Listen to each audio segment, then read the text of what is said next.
Iran Bobo. Oh, ito na yung finished product ng Bobo in the Philippines. Gawa sa cut ko. Gawa sa lambat yung isa niyang Bobo. Ayun siya. Kinamo na niya ang isang Bobo. Yun. Ang dami. Ang daming ano. Ayun. Nakatuwa siya ng dalawang karang.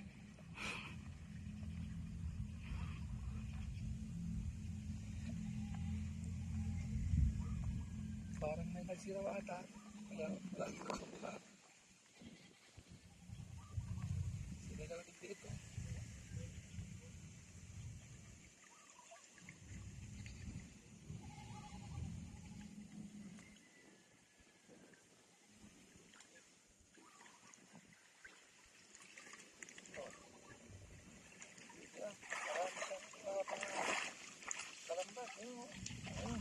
Yung mga hipon.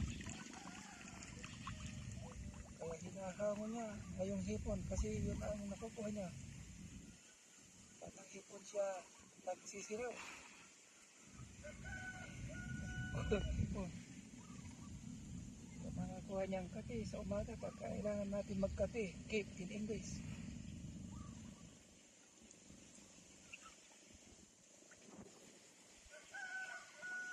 Yan, yung binuo niya, hindi niya. Yun. Daming bakol yung sila natin. Yun, malalaki.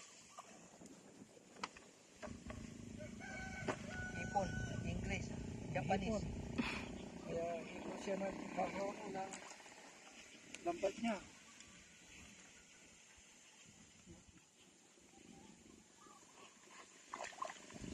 Ayun, punta na naman siya sa kanyang palag. Maingat siya naglalagay pagka matusok ng mga alambre. Kaya, kulang pang pambili yung pagkita niya tayo.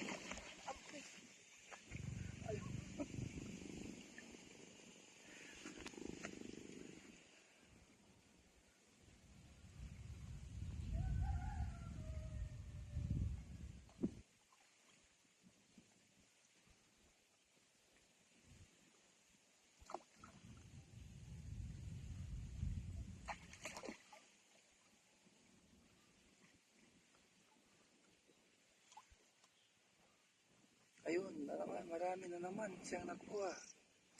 Marami yung divider ng kanyang bubo. Ayun, naipon sa bandang dulo.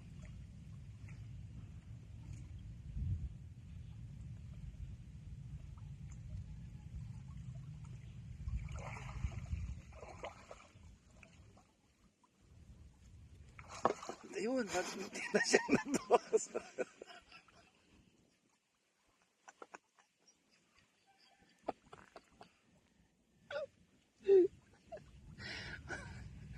Munti nang bumalik sa tubig yung mga nakuha niyang isda. Nandun na siya.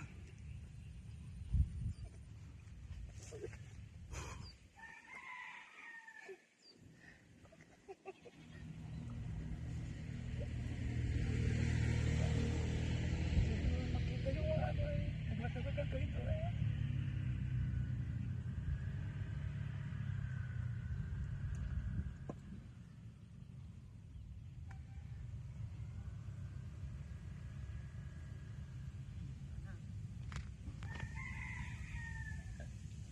Pakita mo. Pakita mo ah. Hindi mo yata. Yung ano lang, oh. At niya lang lang. Agalan lang lang. Sige pa. I-ano mo, yan. Ayan yung. Teka dito, tutok mo.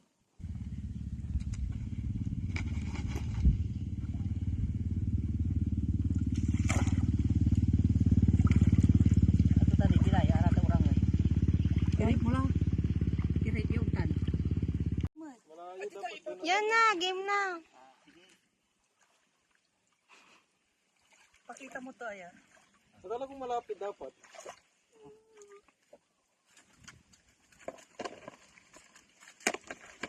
Ayun mga kapay. siya na hinamon na yung isang bobo. Papalag bobo din. Pakita mo ah. Ayun, ayun, nakakita Isa, siya naman. ng isang isda. Oh. Ayun pa, mayroon pa. Ayun pa, mga kalambat. Yun, hinahamon na yung isang BOBO. Yun.